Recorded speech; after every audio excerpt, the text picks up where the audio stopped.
Yep, it's moving. I hit go live on the stream.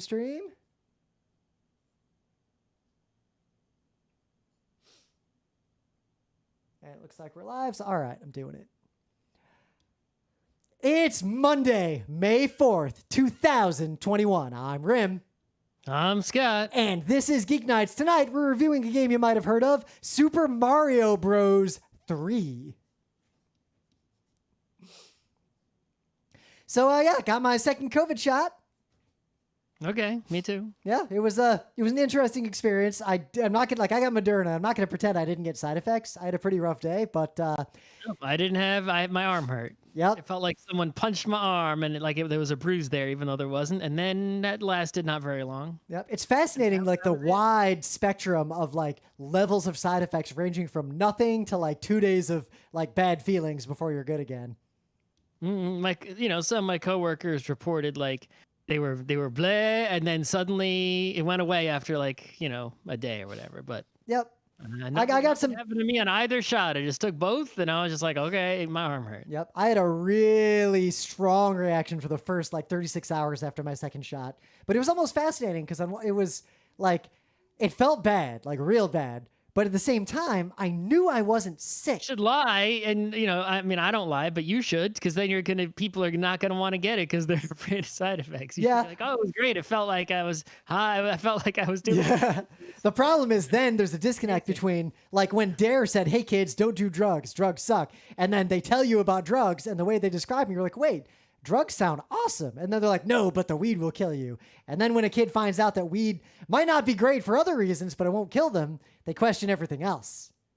Mm-hmm. So I don't want to lie. Like I had pretty bad side effects, but once the side effects passed, like a day goes by, I gave up a Sunday. The feeling of liberation, even despite the fact that I'm not actually changing anything in my life. Should have gone on a Monday or a Friday, some other day, so you don't lose a weekend. Yep. Knowing that the side effects are possible, you should go on a weekday. Do it on a weekday. Make work pay for the shit. Yeah, my work said, if you're going to go get vaccinated, don't even use vacation days or sick days. Just fucking go whenever you can go. Yep. Right. And if you have a side effect, all right, just don't work and then just wait and don't worry about sick days or vacation days. Just don't work. Because frankly, like I'm gonna be real, the side effects, even if you get the worst case side effects, they're not pleasant. They go away after a day or two. Losing your taste and smell or coughing to death or whatever else COVID's going to do. I would rather go through a month of feeling the way I felt than losing my sense of taste and smell. Exactly. Like also, and I'm not changing my life radically, like post-shot. Like there's a very slow re-entry into society for safety reasons and a lot of reasons. I'm looking at the numbers, right? I'm just going to play a numbers-based game. And now that I have I'm vaccinated, I'm going to wait for the numbers to go down enough to where it's like, oh, now I'm just going to trust that number. If there's some threshold at which I have not yet decided, but we're definitely not under it yet, whatever it is. But despite not changing anything immediately, it still is a weirdly like strong and profound feeling of relief to have that second shot. Like just knowing that I'm pretty much immune to this thing is a really good feeling. I don't really have that feeling. All right. I mean, you're welcome to not have that feeling. I definitely have that feeling. Okay. I mean, like, it's like if I got I was saying even beforehand, right? It's like, if you get a tetanus shot, right? And then you step on a rusty nail, you still are worried, right? I'm not. No, not at all. I've gotten tetanus. You know how many tetanus shots I've gotten? Because the way you're supposed to get a tetanus shot every 10-ish years. At least that's the last time I checked. Maybe it's less now. I don't know. But usually what happens is I injure myself. I go to the doctor. Right. They ask me, hey, when was your last tetanus shot? Right. And I think back and I'm like, I'm not 100% sure. And the way doctors work here is if you're not 100% sure, they give you one.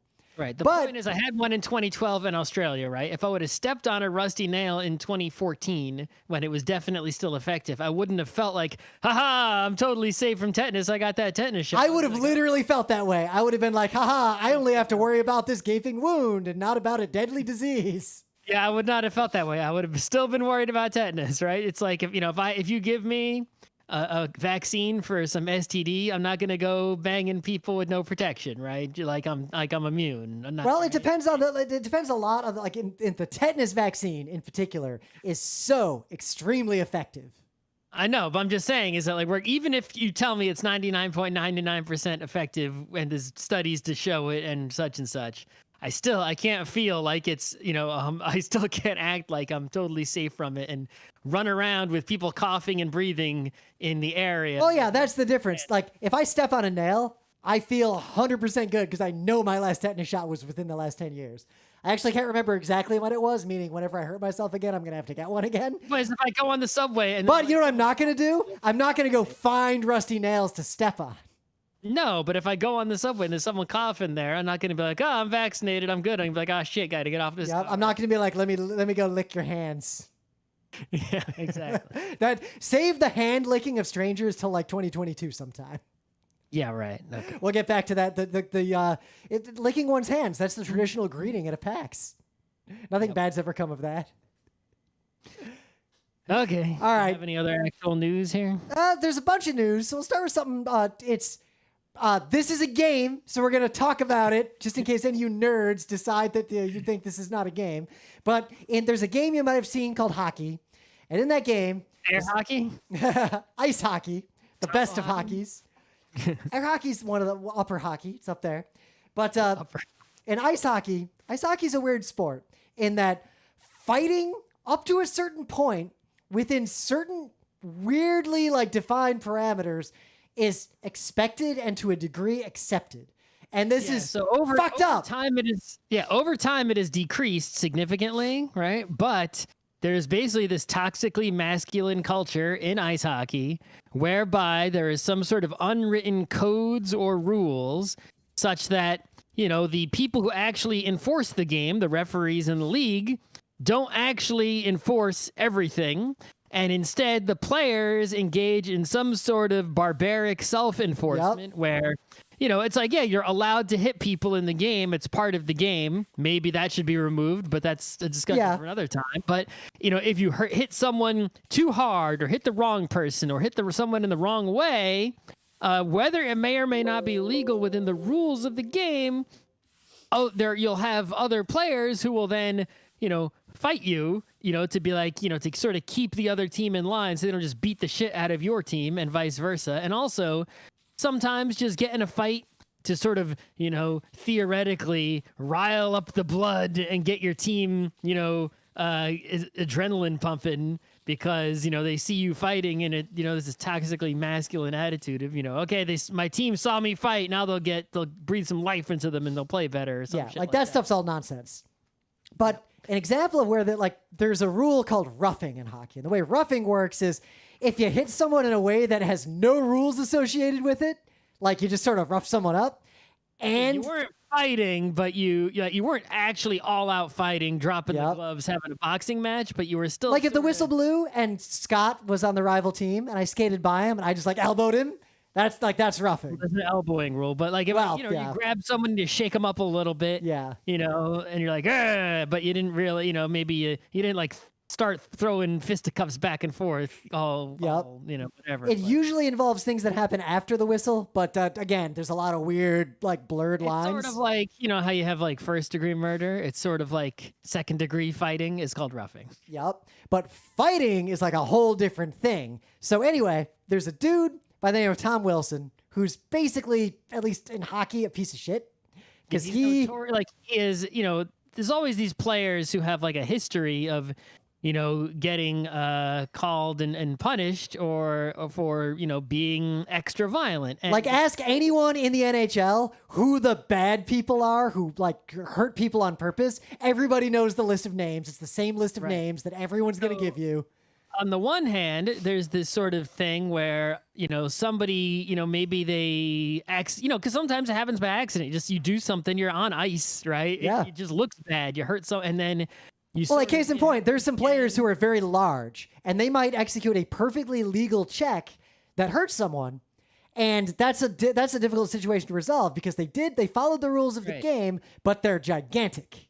You can get this sort of bad reputation that may or may not be undeserved, and then something happens along the lines, and you get a punishment that's greater than anyone else because you have this history, right? And because of this reputation that may or may not be well earned, right? You suddenly are now the target, and it's like, are you actually bad? You can find things that other people have done that look just like that, who are considered good sportsmen, right? Or, but Tom Wilson, stand up, not dirty players. An incident happened last night that brought this up again, because this person has a history of doing egregious, objectively wrong things, right? And repeatedly. And have been, it's like repeat offender. But if you watch the footage, it's like, and then compare which times it was enforced and which times it wasn't. It's like, And then if you actually watch the person and the way they behave, you can tell he's basically a barbarian. Oh my God. Someone in the thread talking about this, someone used the big dog, little dog meme. There's so many threads. The whole internet is talking about this. But it was like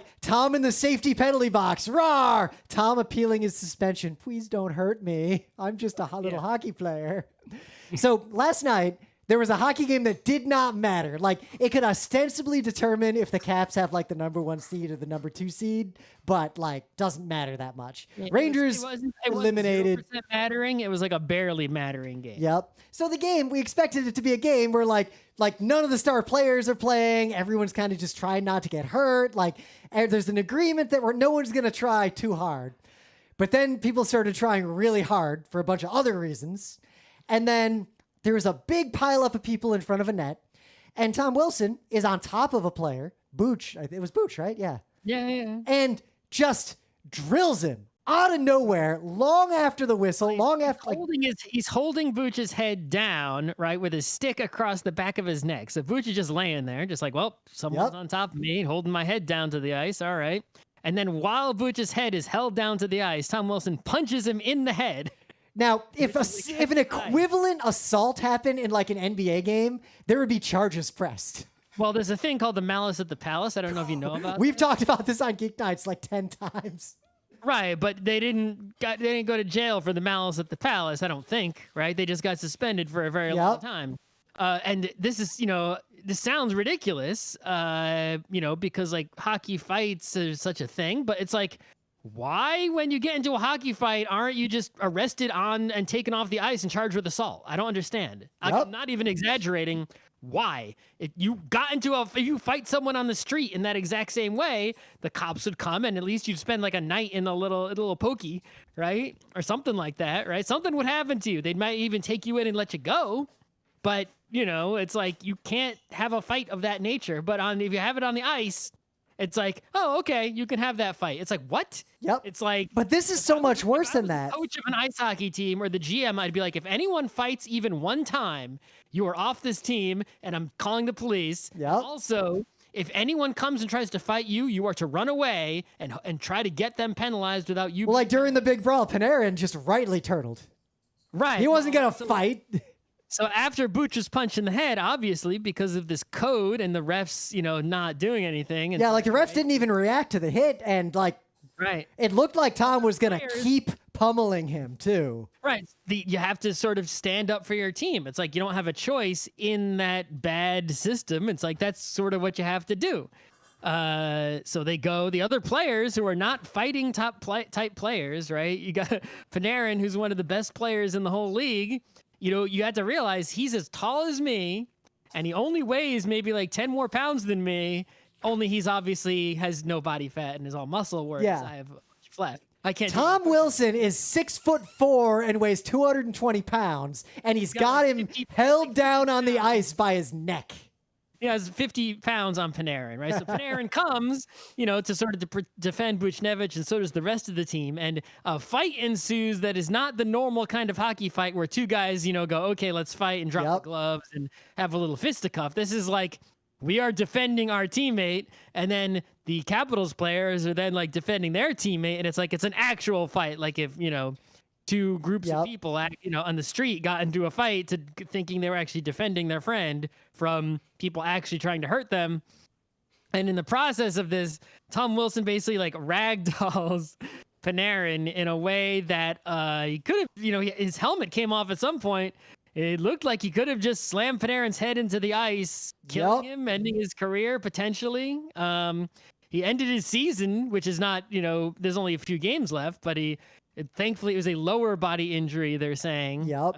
But here's the deal, not to go like forever on this, because we could do a whole show on this, and there's hockey podcasts that'll cover this in way more detail. Put it yourself and decide for yourself. Yeah. Right? But here's the salient points. One, the NHL doesn't actually have, at least currently, enough like power and rules to deal with this kind of situation. The maximum fine they can give him, unless they change the rules, is $5,000. They've fined him like that before.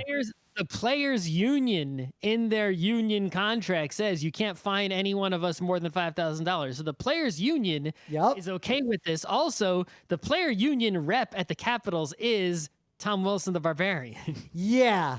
So even further, Tom Wilson has been suspended for shit like this before, fined for shit like this before. There's a long history. Earlier this season, and afterwards, he was like, okay, I got to change up my game. He didn't change shit. Yep. And after this fight, when he was issued a game misconduct and there was likely there was a fine, it was clear the NHL was reviewing, he gets up in the penalty box and starts taunting the people he fought. Yeah, like he's some sort of like, he should be ejected from the league, like in my opinion. I mean, at the very least. Make an example of him. If you're going to make an example of anyone, there is no more deserving person than Tom Wilson to be kicked out of the NHL. I posted this comment in all places of the internet, right? But my comment is basically, look, baseball permanently kicked out Pete Rose from all of baseball permanently for betting on games, right? So right? And while that's clearly bad to bet on a game that you are participating in, right? And in still different from grabbing someone by the neck and slamming their head against the ice. It's detrimental to the integrity of the game. Clearly, betting on games that you're playing in, but violently attacking another human being in the course of a game. You're hurting another. How is that not worse than gambling, right? How is that not worse than gambling on the game that you're in? It's got to be worse, right? Being a violent barbarian and all beating the shit out of someone else, that doesn't warrant being permanently banned from the game, but gambling on it does? Yep. That makes no sense to me, right? As far as I'm concerned, anyone who has ever been in a hockey fight, right, should be permanently banned from hockey.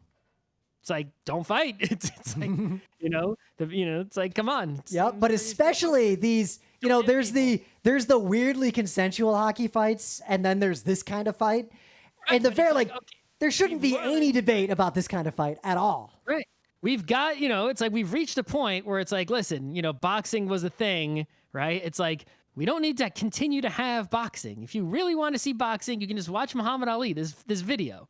Right? Yep. You can watch Mike Tyson. We said this on Geek Nights in 2006. We said we did a show on hockey fights multiple times. It's 2021. We can end, MMA. It's like, why do we have that, right? Get rid of that shit, right? It's like we had enough, violence. We don't need violence anymore, right? Football, right? It's like we've had it. We got plenty. Now it's over. We've learned, right? We don't need to keep doing this anymore. If you really want to see it, you can see it. And we don't need to have it anymore. Well, hockey fights specifically, we don't need them for the game. There are enough YouTube videos of great hockey fights to sustain you for the rest of your life. Formula One is better without people dying in car crashes, Funny how many people turned around on that Halo after it saved someone's life. Like, oh. Yeah, exactly, right? It's like, we don't need violence. We don't need the sports to have physical violence where you're hurting the other players ever, right? Any sport where that's a thing, other than, we can still have things like Greco-Roman wrestling. You can have Olympic boxing. You can have Taekwondo, right? Kendo, fencing. Arguably, many of those are not less safe than MMA, but are definitely safer than boxing as it was practiced. What I'm saying is like there is so. I'm just saying, don't call out MMA specifically if you're going to give a pass to all those. The line is a lot blurrier than you're implying. I'm just saying is that we can have, there is a line where we can draw to where. Well, here, let's start. There's a full combat-esque sport. Here's an easy line to draw. A sport that doesn't require that level of violence should excise that violence. Non-consensual hockey fights should be unambiguous. Like, there should be zero debate about that. Like, that's a place to start. I want something more extreme than that, but it's like that's just obvious, right? It's like if you have a hockey fight that wasn't, two guys agreeing to fight, it's like that's it. You're done. So, can you imagine if there was a fist fight at an esport? Like someone would get arrested. Yeah, like that's happened. That has happened. Yeah. Obviously. So what's the difference between that and a hockey fight? Yeah, Or, they're both just games being streamed on some internet service. Baseball, right? It's like, baseball also, when the pitcher, sometimes you hit the batter by accident because it happens.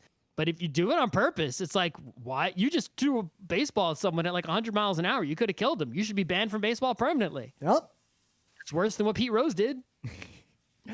So, yeah, that's really all we can say about that. Go listen to a hockey podcast if you want to learn like the excruciating details. To a toxically masculine hockey podcast. Yeah, don't listen to. Stay away from Barstool reporting on this. Follow like Shayna or something to see what happened. Who knows? All right, so and some other news. Oh yeah, this Ravenloft thing. Yeah, so Ravenloft, people who know the old D&Ds have some sort of memories of Ravenloft, which is the vampire/horror campaign setting for the D&Ds, right? Yep.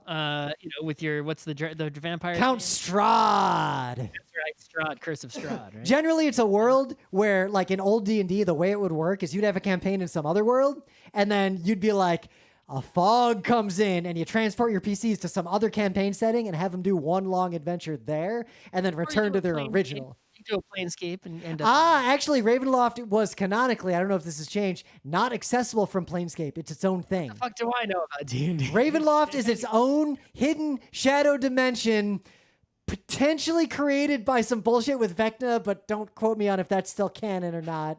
Anyway, the point is, like many D&D campaign settings, such as Al-Qadim, right? Oh God, Al-Qadim. They had a lot of Dark Sun, right? Had a lot of problems in the racism and sexism and other departments of not good, right? So trying to play a Ravenloft game by the book in 2020 isn't great. Yeah, Ravenloft had issues that were obvious in the 80s. Right. So, I guess props to WotC. You're still far from perfect. You got a lot of issues, but there's a new Ravenloft book, and it seeks to correct and get rid of many of those very bad things in the Ravenloft campaign setting. And obviously, I have not read this book. It just came out, or it's coming soon. You should be able to get it.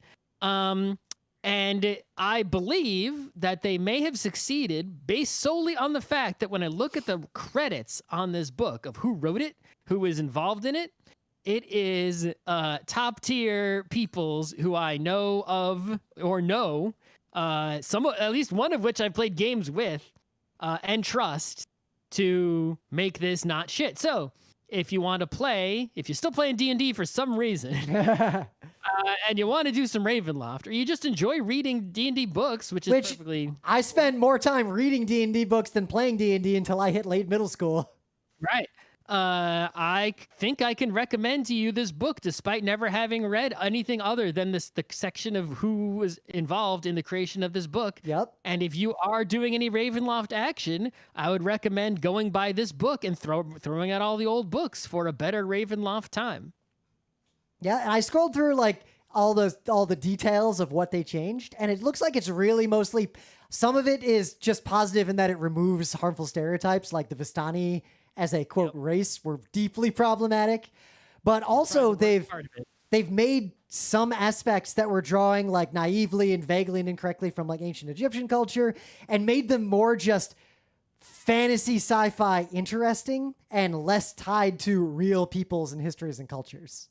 Yeah, I mean, that's good, right? Not only are you getting away from, racism, but it's like you actually just made it more interesting and better. Right? It's like, so regardless of whether you're, even if you're a racist white dude, for some reason listening to this show, I don't know why. We've had a few over the years we've excised. Yeah. If you are, fuck you, but I guess you'll also benefit from this improved Ravenloft. Yeah, you can go play your Ravenloft now. It'll be a better game than the other one, whether you care about, that other shit or not. So briefly, we didn't talk about this because it happened a little while ago, but in April, wasn't that long ago. But Twitch did a thing, and we haven't really seen the full ramifications of it yet. They basically identified 7.5 million accounts that they believe were breaking their terms of service by follow botting and view botting. And they took action against all of those accounts. And they even warned everyone in advance that they might see their subscriber counts drop because these bots were likely part of botnets designed to fake viewership numbers. Yep. So if you don't know, viewbot followbot is basically make a fake Twitch account. Now, normally, if you make a fake Twitter account, you're doing it to like tweet, right? To tweet spam and stuff like that.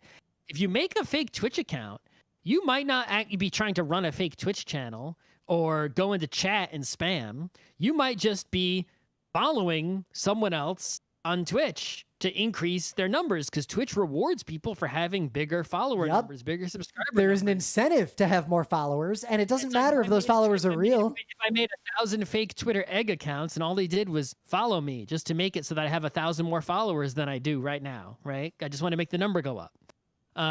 And people, now this gets really complex, is a whole world I don't want to get into, but not only will people make view bots to get their own numbers up to help themselves out, you know, Twitch career-wise, but also they'll do it to attack other people. It's like, hey, that guy's, you know, thinking they're more popular than they are, or they're getting in trouble because they've got, you know, bots following them, right? And it looks like they're trying to be the, you know, to get their own numbers up when actually, right, it's me doing it to them. It's these really complex scenarios what people do with all these bots. Like I saw one thing here. There's one famous-ish account. I don't know. I'm not going to name it because I don't know if it's a good account or not. You know, a lot of Twitch accounts are bad news. But there's a bunch of screenshots in this thread showing how this one account that is genuinely popular lost almost 3 million subscribers when they did this purge. Nice. Instantly, 3 million subscribers disappeared from an account or no, it wasn't 3 million. They lost 1.5 million of their 3 million subscribers. Okay, so half their audience. So half their audience. This account is legitimately big, but it was also literally twice as big as it deserved to be, based solely on these fake accounts. Yep. Now, this is a good thing, but I don't know if this is a battle that can be won, because much like with denial of service attacks, there is no real, like, objective way to tell the difference between a fake person watching your thing and a real person. There's naive heuristics, but bots can be more clever. And the real problem is that Twitch really drives all of its monetization based on this number that is easily gamed. I'm basically constantly, this is a problem I'm always thinking about, but there's no answers, obviously, of how can you make an application, it doesn't even have to be a web application, any application whatsoever, some software, that where people make accounts, right? And you can verify that it's one account per real human being. Yep. And it's easy to do that. That's so far that's very easy to do, but is not arduous for people to make an account. Yep. Right? Is not like prohibitive, is not discriminatory, is like, and now suddenly it becomes impossible to do this. But couple this with Twitch has a vested interest in showing very high numbers of users. Twitch has a vested interest in showing very large numbers of subscribers for popular accounts that they monetize. And Twitch has gated access to all of its monetization features on people juicing those numbers on their own, thus creating kind of like how a lot of banks got in trouble, because while the bank didn't tell their junior bankers to do crime, they did tell their junior bankers to achieve literally impossible targets, and those junior bankers, fearing being fired, did dubious and likely and oftentimes literally illegal things to juice those numbers. At no point did anyone say do illegal things, but they incentivized it. Twitch, by the nature of how Twitch works, incentivizes viewbotting. Doesn't mean they want viewbotting, but the system incentivizes it. You always have to separate. The fact that they fought it off, at least they did, a big purge. Twitch making a big purge is a big deal, because a lot of services refuse to make these big purges because it'll hurt their numbers. That's true. So I support Twitch in this, and I hope they continue it. In some other little news, we're not going to talk about Epic Games versus Tim Apple, because we talked about it when it started, and it's now, all you have to know is that it's now rolling, and as a result of its rolling in court, there is because court stuff is public, everyone can see what's happening in our courts. That's our government, right? We're supposed to know what's happening there. Yep. Lots and lots of previously secret information is being introduced to the record as evidence and is becoming public. So even though you might not be able to report on the result of this case for a while until it finishes, every time there's like evidence released, it's like stuff we didn't know before, and it's like these other unrelated news stories about Epic and or Apple come out. And one of them was of particular interesting note. Yep. So what's going on here is some people have numbers now on things like what was Epic's revenue? And it was like $5.7 billion in 2018. It's down to like $5.1 billion in 2020. But so keep in mind that's revenue, though, not profits. That's revenue. 97% of that was Fortnite in 2018. I mean, that's obvious, yeah. 88% of it was still Fortnite the following year. Okay, so they managed. That's actually a good sign because it means they are diversifying their income sources away from Fortnite, so they're not just a one-trick pony. Yep. So at least in 2019 and 2020, 88% is still way too high, but they're making progress. In 2019 and 2020, despite that revenue, they were not profitable, losing 181 million and 273 million in 2019 and 2020, just on EGS specifically. Which gets to the final interesting point. The Epic Game Store that we have poo-pooed, a lot of people have poo-pooed, where they try to trick you in with free games, we have the numbers. Only 7% of all the people who have installed the Epic Game Store at any point have bought even one game. Yep. I mean, the vast majority of it's something we already knew, but now here's absolute proof, right? And with legal documents that submitted to court as evidence, under oath, right? You can't, otherwise it'd be fake evidence tampering, is that yeah, people who installed it were either A, playing Fortnite, in which case they're probably just playing Fortnite. And as with all free-to-play games, most people playing Fortnite are paying no money, and it's probably supported by whales, although there are probably a large number of whales because the user base is large. And then there are people who installed it to get a free game because they gave away so many free games, but people installed it to get a free game. Only 7% of those people went on to buy some other game. They were just installing the Epic Store to get the free games and never buying anything. Yep. And the Epic, people basically admitted, right? It's documented. They basically admitted that the whole thing is just a predatory pricing operation, right? Yep. Where they're like, they're on purpose losing money in order to try to get people, away from Steam and away from other stores over to their store. It's completely intentional. And the problem is that the actual, predatory pricing is technically illegal under certain circumstances, but the law on that in the U.S. is really, really weak, which is why basically everyone keeps getting away with it. Uber, Amazon, everyone's doing it. It's also extra complicated because ostensibly Steam had for a long time a near monopoly on online game distribution.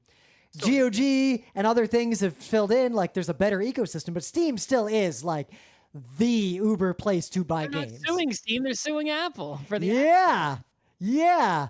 And at the same time, if they try to use this pricing to get people to move to their store kind of sucks. Like from the consumer, having multiple stores is just worse because it doesn't bring prices down. It actually gives you a worse experience. You have to triage between all these different, where do I buy this game versus that game? So from a consumer standpoint, I buy every game either on the Nintendo store because it's a Switch exclusive, or I buy it on Steam because I do trust that I will be able to play my Steam games in 10 years. I don't think the Epic Game Store is going to exist in 10 years.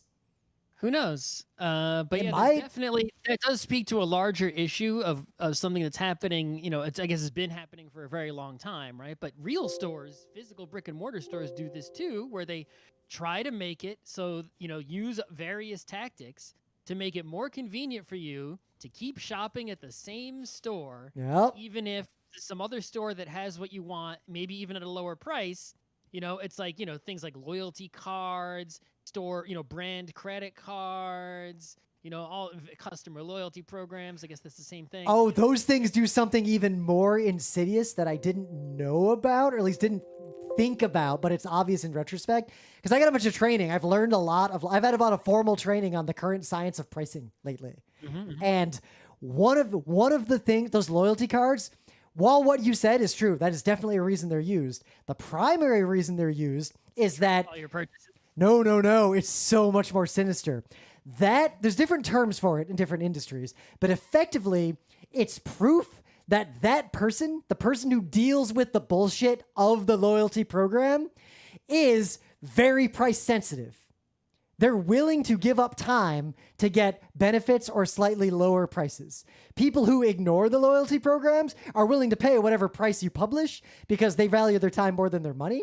There's some data to back this up. So generally, loyalty programs are how you identify the people who might need to be given discounts or incentives to keep them in your ecosystem and to keep them paying you. And you can tell how price sensitive they are by how many arbitrary and meaningless hurdles you can put them through, and they'll still do it. Meanwhile, people who ignore their loyalty programs, you can just raise your prices on them. They'll probably pay it. They value your service, and they specifically avoid time-wasting nonsense.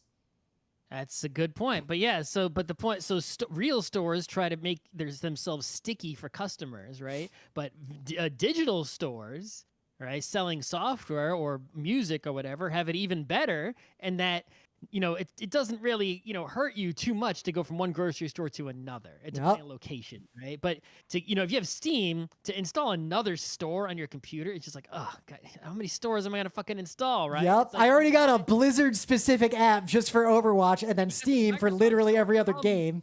It's like you don't want more stores on your computer. You would ideally, right? There would be some sort of, store that comes with the operating system, but that store should be forced open, right? I was about to say, it can't be the Tim Apple store. Right, exactly. The Tim Apple store is sort of that good solution where, like, yeah, there's just one store. No bullshit of having 10 stores and hurting the customer, right? Apple wants to protect the customer, but yeah, now they're using that one store to sort of hold the other end, all the app makers, over a barrel, right? It's a very one-sided deal. The same way Amazon, treats the customer very well to hold people selling products over a barrel, right? So, yeah. Yep.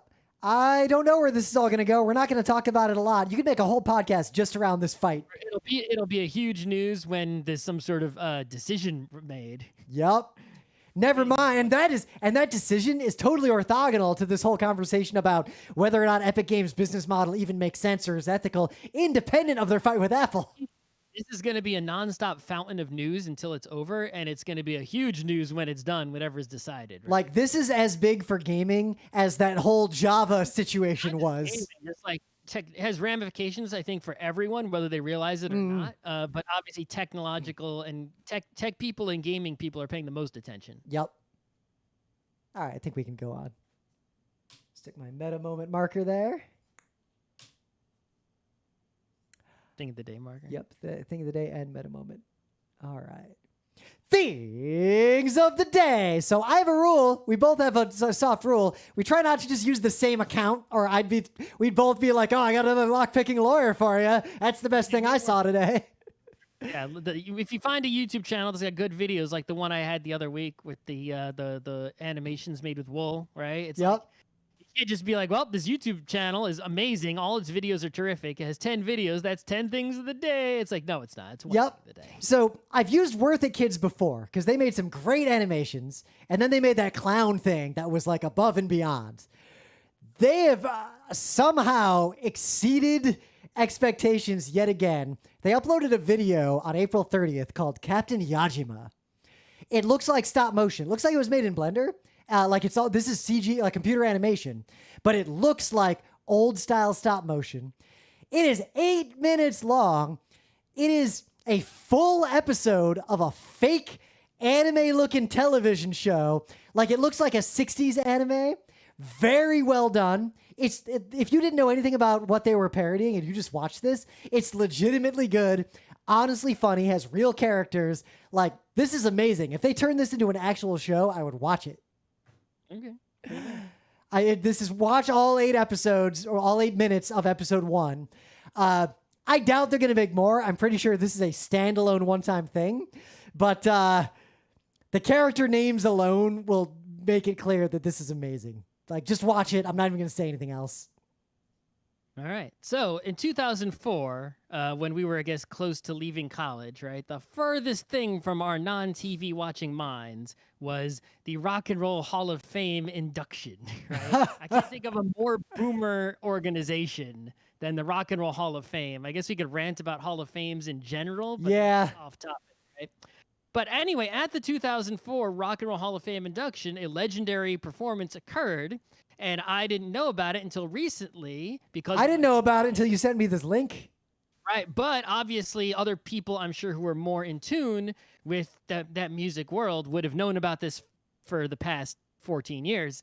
I only found about it just this week, right? But, what happened is that the producer of the 2004 Rock and Roll Hall of Fame induction ceremony program, right? This guy, I think Joel Gallen, some movie director of some kind. I don't know anything about him. I just got his name from the internet. He took that legendary performance and he put it up on YouTube after remastering it, the new director's cut, and that's why this is in the news again. So you need the backstory to understand how amazing this is. So what happened is that year, various people were being inducted, right? And one of the inductees was George Harrison, who was at the time deceased, from the Beatles, right? And also Prince, who is now deceased, but at the time was not, and some others. And one of the performances, the one in this video, is they're going to perform the Beatles song "While My Guitar Gently Weeps" by George Harrison. Yeah. Right? Famous song. You know the song. If you don't know the song by the name, as soon as you hear it, you're gonna know it. If you still don't know it, what the fuck? If you saw Kubo, they use a cover of it in the closing credits. Exactly. And on stage, they have such people as Tom Petty, right? They got Jeff Lynne, the ELO guy, right? You got Steve Winwood from Traffic. You got Danny Harrison, George Harrison's, kid, right? And Prince. And you got this other guy, who I forget his name. And he's off to the side. And basically, the original idea that they had for this performance was that, Prince, legendary guitar player, would play those little guitar solo bits, that are throughout the song. And then there's the big solo towards the end of the song, right? So that Prince would do that part. And they went to rehearse. And when it came time to do that part, and Prince was going to play it, this other guy, I forget his name, he goes and plays it. And he plays it, and it sounds exactly like the original. This is I forget the dude's name again, but he was some guy that would play with, George Harrison and his wife back in the post-Beatles days, right? He was, close to them. That's why he was there, right? And that's why he was able to play that so perfectly, because he's been playing it for who knows how long. So then, basically, Prince at the rehearsal, they're like, "Ah, shit, Prince isn't going to come back, is he?" It's like, we told him he would do this thing. He didn't do the thing. And Prince basically is like, "Yeah, don't worry. I got it covered." Right. He's like, "Let that guy play the first few and I'll come in at the end." Right. So in this performance, you can watch what happened. No one really knew what was going to happen, I guess, except maybe Prince. I feel like that has happened at multiple points in Prince's career. Right. So they come, this huge, it's one of those stages full of way too many musicians that don't need to be there. Right. It's you got basically almost, I guess, all or most of the Heartbreakers, right? Because Tom Petty's there. They're all amazing musicians, even the weird guy. It's the kind of stage set that is designed to attract the boomer audience for a Rock and Roll Hall of Fame. It's special, and it's a special ceremony. So let's put together this huge, amazing, crazy group of people, right?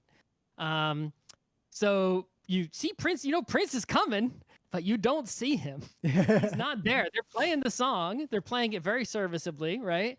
And, Prince isn't there. You don't see him on stage. And then he's there. And then he is there until the ending part. And if you want more details about what exactly went down, you can read the same shit on the internet that I read to get even more details. But this is very much well worth your 6.5 minutes. Don't try to fast forward to when Prince shows up. Don't end it before it's over, because it's legendary up until literally the last second. Legendary things are occurring. And I guess the best part of this is not necessarily the performance itself, although that is incredible. It's that you look at the people up there, and most of them are just just doing it, right? It's their job, except for Danny Harrison, George Harrison's kid, who was looking at Prince and is like, "Do you see this shit?" You just feel yourself Danny Harrison is the avatar for the audience. Of holy shit, everyone else is not holy shitting. And then Prince is feeling himself, right? So in the moment, nothing's new. We just got our shots, but it's still COVID times. So, That's right. yeah, no cons coming up. The book club book is still The Tale of Genji, the first novel ever written by human beings in the history of human beings that is known to us. I got a little busy the last week. Didn't read much more, but it'll be warm enough for me to read on the balcony and do what I was planning. Speed has accelerated above 0, but is not at 100%. We didn't hit liftoff velocity because we had a lot going on.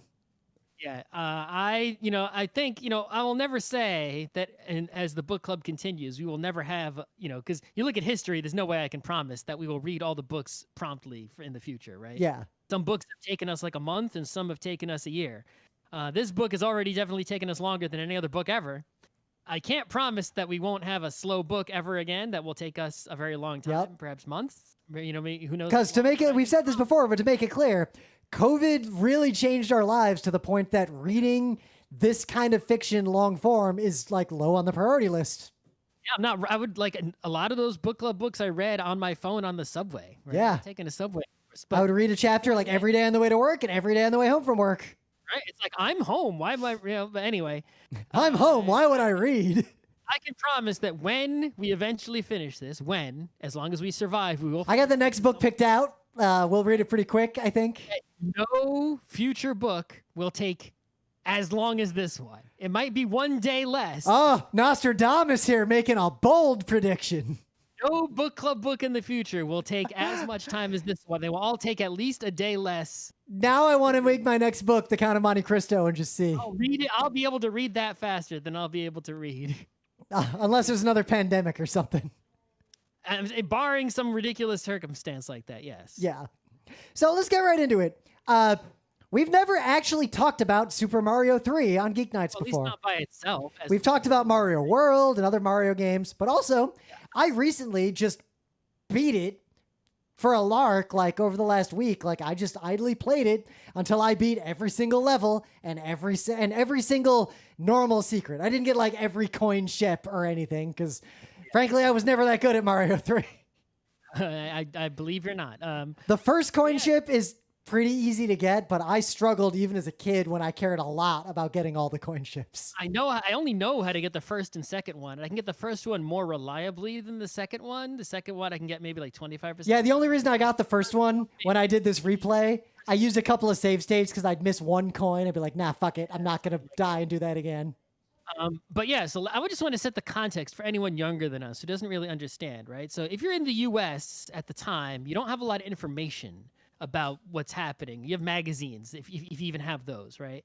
So you got Mario, and Super Nintendos don't exist yet. Yep. There's no Super Nintendos. They might be in Japan, but they're not in the US, right? And then you've got Mario 1, and Mario 2 comes out and it's different. Like so different. And you hear rumors that there's a different Mario 2, but that just sounds like someone's making it up. You don't believe them. You do not know about the Doki Doki Panic thing. You've no information whatsoever. As far as you're concerned, Mario 2 is Mario 2. Yep. And all you want is more Mario like Mario 1, right? It's like that was, even though it's only been a few years of your life, Mario 2, it feels like a different thing. You have nostalgia for hitting the question block, even though that was only a year ago or 2 years ago.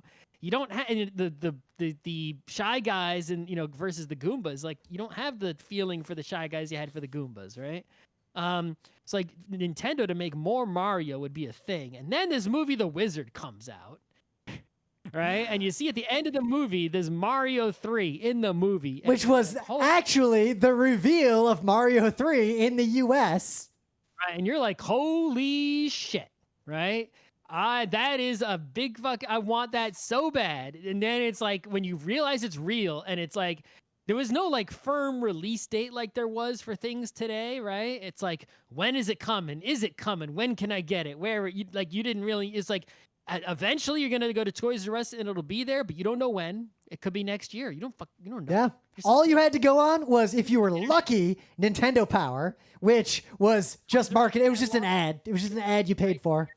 Sears catalog, JCPenney catalog, something like that. Yep. See it listed in maybe. You knew it was coming at this point. You just didn't know when. It's like another Mario game that not only is it just like Mario 1 with the question blocks, the real Mario, right? Not the Mario 2 nonsense. but also Mario can fly. It's still fire flowers, but he can also fly. It's like with the tail. It's like, oh my God. It's like, this is the greatest thing you've ever seen. It was, I think at the time, the best-selling game, period. Yep, in the history of the NES, all told, it was the third best-selling game ever. Beaten only by, now this is why I'm gonna... the two games that beat it were Duck Hunt and Super Mario because they were bundled with the early consoles on a single cartridge.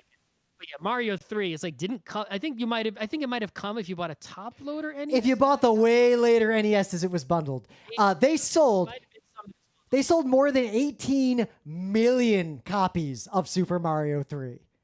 That might not sound big today, but this game was enormous. Tetris on the NES sold 8 million copies. Yeah. Mario 3 was the thing, right? So, if you look at NES games now, you know how many hold up? It's like Mario 3 is a game that can hold up forever, right? Yeah, and I just played it. It holds up. I have minor gripes, but those gripes are all just game design has gotten better as a craft gripes. Yep. But the other thing that happened is when you finally got it, which was hard to get. This game, when it came out, cost either $65 or $70, not late 80s dollars. Yeah, I might have told this story on the show before, but I'll tell it again. I got it for Hanukkah one year, I guess the year it came out, right? And my parents gave it to me. It was in this box that was not shaped like an NES game, and I unwrapped it, and it said JCPenney on it, like there was clothes inside. And then I opened that, and then inside the tissue paper was the Mario 3. It was such a big deal that my parents, felt it was necessary to, pull a gag to deliver it as a gift. Another piece of context that's worth knowing is that Zelda 2, which was similarly anticipated, because we didn't know what it was going to be. Like, it was like, oh shit, another Zelda game. It came out almost around the exact same time. So this was like a particularly important era for just gaming globally. This is peak NES, Mario 3, Zelda 2, right? And then if you got Mario 3, the first time you turned it on, the scope of that game dwarfed pretty much anything that had ever been on the NES before. Yep, it used was the MMC3, I think. Yep. Whatever, right? So there was a chip that you could use in an NES cartridge. I think Kirby's Adventure also definitely used it, and maybe some other games I can't think of right now. But the games that had that chip in the cartridge, right, were just beyond, what the other games were graphically, sound-wise. I don't know if they were actually better sound-wise, but the music that was in Mario 3 is a lot better than the music in Mario 1, right? Yeah, and to talk about that, the MMC1 chip is what allowed NES games to be not like, I don't know, Balloon Fight. Like, to get the NES to be better than an Atari 7800. The MMC2 chip, like the next evolution, was used for one game. Mike Tyson's Punch-Out! And the MMC3 was the next revolution. All the later Mega Man games used it, and Kirby's Adventure used it. And then stuff after that enabled like Castlevania 3 and like Fire Emblem games and all sorts of other nonsense. Right. But the point is, Mario 3 was like one of the earliest games to use this chip, and was therefore like it looks like it came from a different console than the other Nintendo games before it. Yep. Right? Because it was so much more advanced. Like you had in Mario 1, it's like, all right, I got, depending on the nomenclature was kind of weird and shifted, but you had like stages and boards, you had like worlds, like Worlds yeah, and levels. Yep, or boards and levels. People use different words for it, but the official words, I believe, are worlds and levels. I've seen that get inverted a few times, partly because when Mario 3 came out, the world concept got a lot bigger, but and Mario some people World was just one world. yeah, so you ended up having. So you had a world with a bunch of levels in it, but you could navigate this map and choose how you progress through that world. That sort of overworld thing, which Zelda 2 also kind of had, but not quite the same, was really a sort of a newish invention. I don't want to say Mario 3 invented that, but Mario 3 like polished and cemented it the same way that like Lolo games used something similar. The iPod wasn't the first MP3 player, but like you know, it might as well have been, right? Mario 3, it wasn't the first for a lot of things, but it might as well have been because it was the first to do a lot of these things well enough and polished enough to sort of set the standard that exists to this day. Yeah, Lolo 2 came out in 1990, so this was definitely the like earliest days of that construct, especially for a game that was a platformer when you got into the actual levels. And the other thing that was fascinating about it was it had so many secrets relative to other NES games up to that point. Like Mario 1, like what secrets were there? Find a mushroom block, find a one-up block, find some coins in a pipe, find the handful of warp zones. Warp zones, yeah. Yep. Mario 3, like you'd be playing, like you're a kid, you're dumb, you don't have the internet or anything, you're playing, and then all of a sudden, you find a Tanuki suit. What the hell is that? Yeah, game doesn't tell you how it works.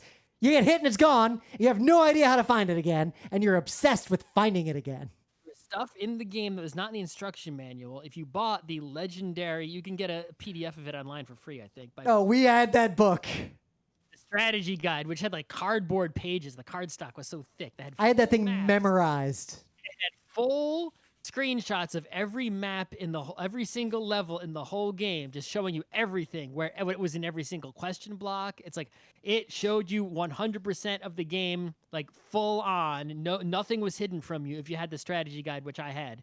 It was like the only strategy guide I had because I was right. And it's like that revealed to you. It's like you didn't know there was a hammer suit unless you had that strategy guide or you got it. And getting it was unlikely. And there was all sorts of stuff. Levels you could fly up into the sky and there'd be a secret stuff. Yep. There was you duck on a white block long enough and go behind the stage to exit and get the whistle. Which we learned from the wizard.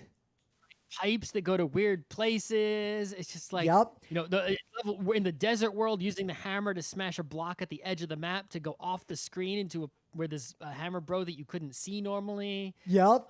Just like all this stuff that like it really felt like a you know, as a kid playing it, not knowing anything, not having internet, it really felt like this sort of, you know, like just this world of like mystery of like, oh my God, there's just so much stuff in this game. It was huge compared to other games. It felt like it would go on forever, especially till you got a warp whistle and like you could go to the end, but you'd see how many worlds there were. And then when you get to them, the cool thing about the game design is they put so much work into this. Every world is radically different in how it plays and how it feels. And there were so many, every different thing it wasn't like Mario 1 where it's like, okay, another night world, another flying fish world, another water world, right? It was like each place you went was like a whole new thing. It's like Giant World, the Goomba is literally as big as full-size Mario. What the fuck? It was something, every place you went, it's like every few levels, there would be something new and magical to experience. Like I'm going into a pyramid. I'm climbing a tower and I get to the top of the tower and now I'm in a cloud world and the bottom was a ground world. I can get the Tanuki shoe, right? Kuribo's shoe, which the game doesn't even, like no one tells you, like no one understood what that thing was. As kids, we were all obsessed with trying to get it out of that one world you could get in it with. Yep. I really wanted to take it with me and the game wouldn't let me. Right, you get to the last world, these hands come out and grab you. You're doing all this stuff, fighting all these tanks, and suddenly it's like on the third screen, it's like World 8-1 after you've already gone through all this hell. It's like, here's 8-1. It's like, what? Yep. It's like, I thought this was, you know, it's like, oh my God, the sun that comes down from the sky. It's like, it's just every place you go is something new and exciting. Just keep you, everything felt fresh. It's not like games today where like the beginning of the game is fresh and then it's Skag Gulch and there's a big ending. Yeah. Right? It's like the whole game is fresh. Every level, every world, something new to do, some new enemies, some new kind of special thing is happening. It's just like, you know, every different Koopa Kid boss is slightly different, doing something different. It's ridiculously like it's not hyperbole to say that Mario 3 for a lot of people, a huge number of people, they sold 18 million copies, but a huge number of kids played this game in particular, and had an awakening about what games could be, because it was so far beyond what they were used to. Yeah, when it came out, it was like compared to the other games that existed at the time, they just all looked like nothing. next to Mario 3. And for a long time, until Mario World, pretty much, there was no. And honestly, Mario World almost did the same thing all over again. Sort of. Mario World, I actually think the gap between Mario 3 and what came before it was bigger than the gap between Mario. I would agree with that. Yeah, Mario World has got more than Mario 3, obviously, because Super Nintendo came later. But it's like Mario 3 felt like the real revolution, and Mario World felt like I don't want to say just an increment, but just like a big increment on Mario 3 versus the revolution that Mario 3 was. Yeah. So I played Mario 3 that no one talks about, right? Is the 2-player mode. I have a lot to say about that 2-player mode because my brother and I played it extensively. If you played Mario 1 2-player, right? It would just be like, okay, Mario then Luigi, Mario then Luigi. You can game over independently, whatever. Or, in other games at the time that were 2-player would be directly competitive, like a sports game or a fighting game. Mario 3 was one of the first games to have a 2-player mode that was interestingly sort of not competitive. It was cooperative, competitive together. Sort of. The way it worked is Mario or Luigi, it'd be your turn, right? So you'd be on the overworld and you choose a level to go to. And if you do it, okay, you did that level. If you succeed or fail, well, now it's the other guy's turn, right? The other Luigi's turn now. But what you could do is instead of doing a level, you could go to wherever the other guy was standing, and you would play against them in original Mario Brothers, not Super Mario Brothers. And there were a bunch of different versions of that Mario Brothers that you could play.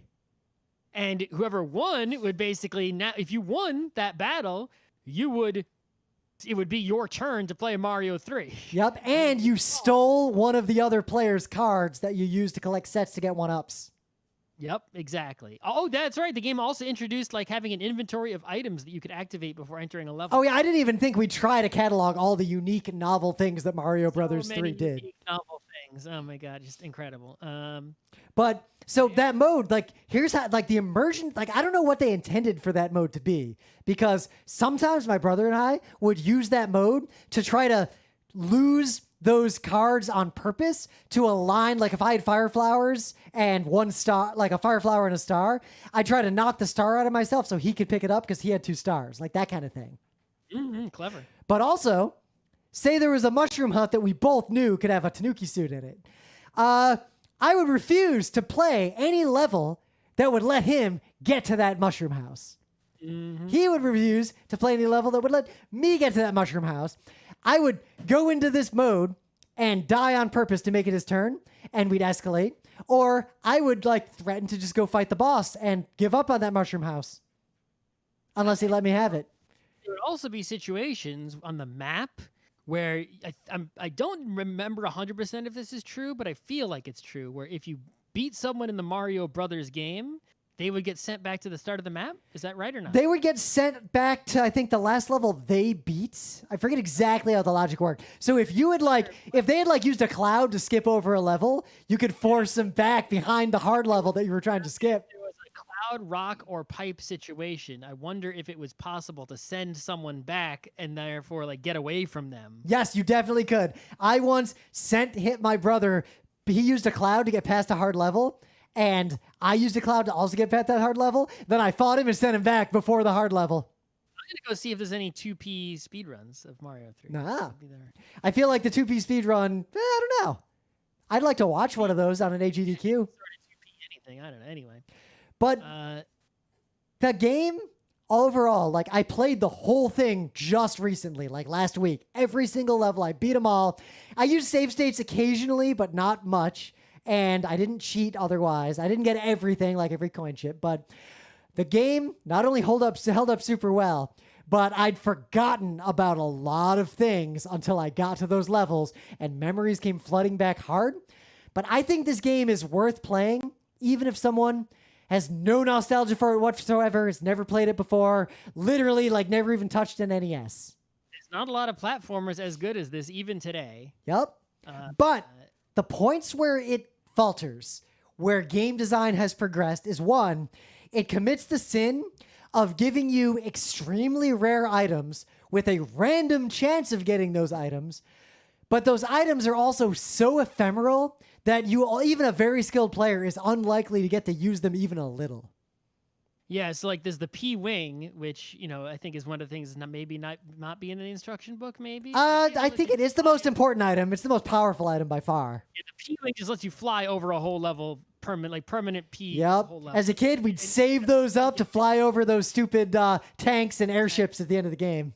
My strategy for beating Mario 3 as a kid was using warps, not beating every level. I couldn't do that as a kid. I had a path to minimum number of P-Wings to get past all those ships, and then I'd teleport to the end. I would use the whistles in such a way, and I figured out where some P-Wings were before I had the strategy guide even, and such that I would collect enough P-Wings to skip in clouds to get over all the levels I had a hard time with, like especially the Air Force level. Clouds were risky, though. Don't die. Exactly. And then I had strategy of in which levels to use the P-Wings, and I couldn't just whistle straight to the end of the game. I wasn't good enough to beat it because I wouldn't have enough items to do it with. I needed those P-Wings. I would beat level 5 and then P-Wing to level 8, because when you beat the Sky World, which I could do, you get a P-Wing, and that was the last P-Wing I needed. Yep. Some of the one of the P-Wings is in a random Hammer Brother. Yep. There's all kinds of stuff going on like that. But it's interesting because when I played it as a kid, on one hand, I was trying to beat the game, and I successfully beat the game pretty early with warps. Didn't really have this urge to 100% it. My kid brain just didn't quite care. But my interest in the rest of the game was mostly to explore it because it felt like there were secrets hidden everywhere, and I wanted to find every weird thing. It's even if someone told me there was a coin ship and how to get it, it's I want to see the coin. Yep, I didn't necessarily trust them. Experience the coin ship, right? And the game did shit you get to World 5 and there's a normal looking world and you play it, but then at the end of the world there's a weird tower. And you actually go up the tower inside the tower. But then when you're in the cloud world, you can actually fuck up and fall back down to the regular world. True, you could do that. And if you would use clouds again to skip some stuff, well, guess what? Now you're all the way back down there and you got to beat all those hard worlds you skipped again. Yeah, it wasn't a game that was trying to be easy, right? It was exactly the right amount of challenge, I think, to where it's certainly beatable. Yep. But it's not easily beatable, at least by someone who's not amazingly good.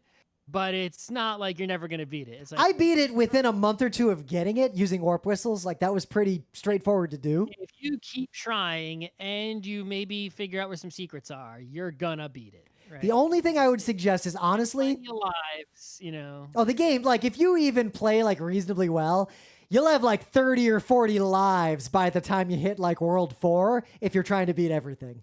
Keep in mind, as a kid, to beat it meant beating it in one sitting. Yeah, you couldn't save your game. You could not save this game. So that's why it was very hard to beat as a kid. But today, even if you don't use cheating save states, you can still just save your game from the world map and you'll beat it eventually. Right? Yep. And especially if you use warp whistles, you'll beat it pretty quick. You don't have to 100% it, but it is eminently worth exploring every world in this game semi-thoroughly. You'll just see some things that you didn't know, didn't expect. You'll find them interesting, secrets in weird places, novel concepts that even sometimes didn't really get used again in later Mario games. World 1 is just the world. So World 1's normal Mushroom Kingdom world, right? And then World 2 is a desert world. And then World 3 is the water world, where everything's really different. World 4 is the giant world, which is even more ridiculous. As kids, we were obsessed with giant world. Yeah, 5 is the sky world. 6 is the ice world, where you can actually melt ice with your fire flowers. Yeah. Really out there. 7 is the pipe world, just a crazy maze going down. And then 8 is the, lava hell world at the end of the game. And then there's Koopa's Castle is really out there. Yep. At the end of that. Laser, they Koopa statues shooting lasers at you, all sorts of out there stuff, that's makes it really feel special. You're always encountering something new you've never seen before in the game. And it brings the bob-ombs from Mario 2. Yeah. So I would recommend, unless you're going to get mega into it, save states are fine. You say, especially use save states to get the good items from mushroom houses, because that's just RNG. There's nothing you can do. Even strategy guide is fine, because some of the secrets are kind of not to learn how. You don't need to get a coin ship. To learn how to get a coin ship is you will never just discover. Yeah, you would literally never figure out how to get a coin ship on purpose. like before I knew how to get it, I got it like once or twice as a kid by accident, and it suddenly appears. You're like, what is that? You have no idea how you got it. And White Mushroom House, you will never figure out how to get White Mushroom House on your own. The first time I got a White Mushroom House by accident, my brother and I were looking at it. We called our friend. They literally didn't believe us. They didn't believe there was a White Mushroom House. Why would you? I wouldn't believe it. If someone called me, like, yeah, it's a White Mushroom House, I would have just assumed they were lying. The same people who lied and said that in Mario 1, like, I don't know, you can warp to the Secret World 9, like all those made up kid rumors. Yep, it's like, no, there really is a White Mushroom House that you can get to appear and get stuff out of it. It's really good. Yep. Good luck finding it. But like the controls feel tight. The platforming works. I like the controls in Mario 3 better than the controls in Mario World and better than the controls in Mario Maker, even though those are both great. I do agree. For me, is the best controls of any Mario, like any platformer, even maybe. Period. Like, yep. There is one thing I don't. I think what I don't like so much is using a tail to knock out a block that is 1 high as opposed to 0 high requires oddly fiddly timing that could have been made easier, because that is one of the most common blocks you want to break. Yeah, you press A and B like at the same time. Yeah, like it was just, I didn't like that. That could have been made easier considering how often you want to do it. But other than that, like we've already illustrated all our complaints. There aren't that many more. This game is one of the greatest games ever made. Yeah, Mario 3. So go, if you've never played it, go play it. Yeah. I don't know who hasn't played Mario 3. There was that live streamer who was a young kid who had never played any NES games, and his shtick was he was playing every NES game in alphabetical order, with not reading anything. He would start the game cold, and he would play until he got a game over, and then never play that game again. And he would end the stream immediately. That was his whole shtick.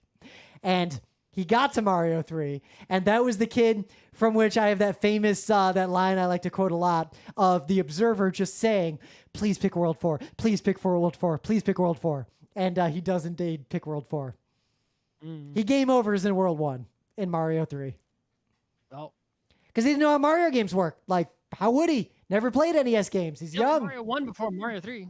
Yeah, he game overed pretty quick in Mario 1 too. And Mario 1 is so he actually engaged with Mario until M or S if he goes Super Mario, or if he considers to be at S for Super. You didn't play any platformers and get good at them? Nah, didn't look like it.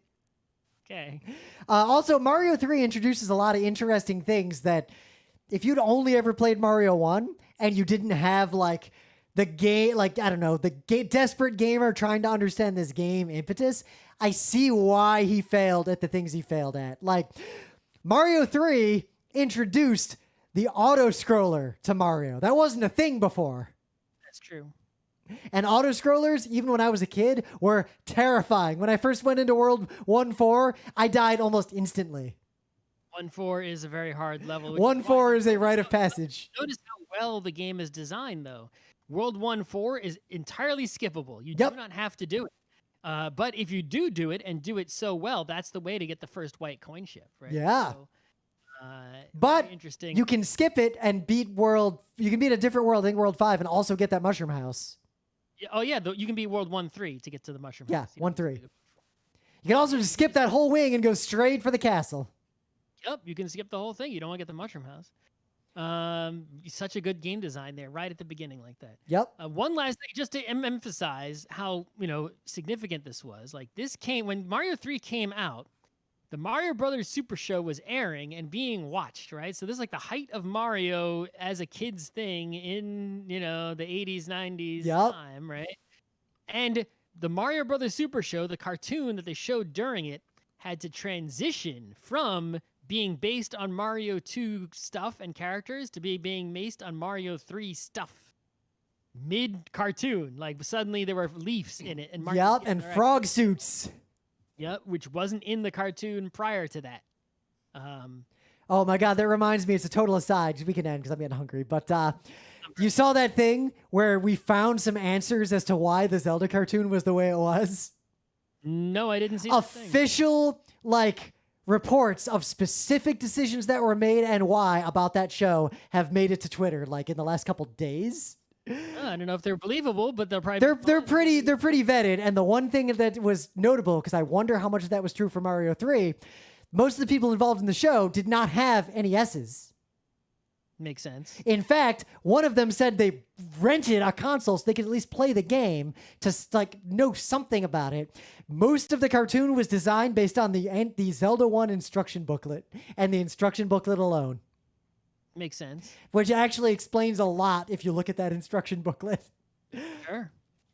So I would love to know how many of those people in the Mario Super Show played Mario 3 versus read the instruction booklet to Mario 3.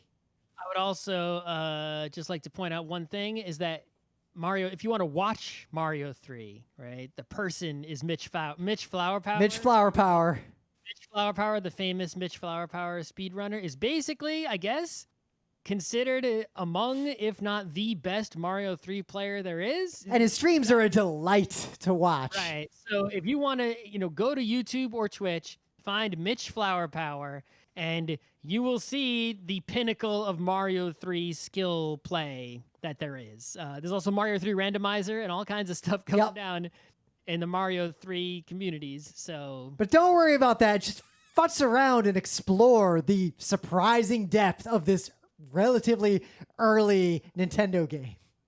Yep, early. It was towards the end of the NES. I said Nintendo, not NES. Yeah, that's true. Nintendo, the company. Like, this was a transformative step for Nintendo, the company, and game design. But this was basically the height of the NES. Mm-hmm. All right. Save, export. Okay. Oh, we had a lot of people chatting. 93 views.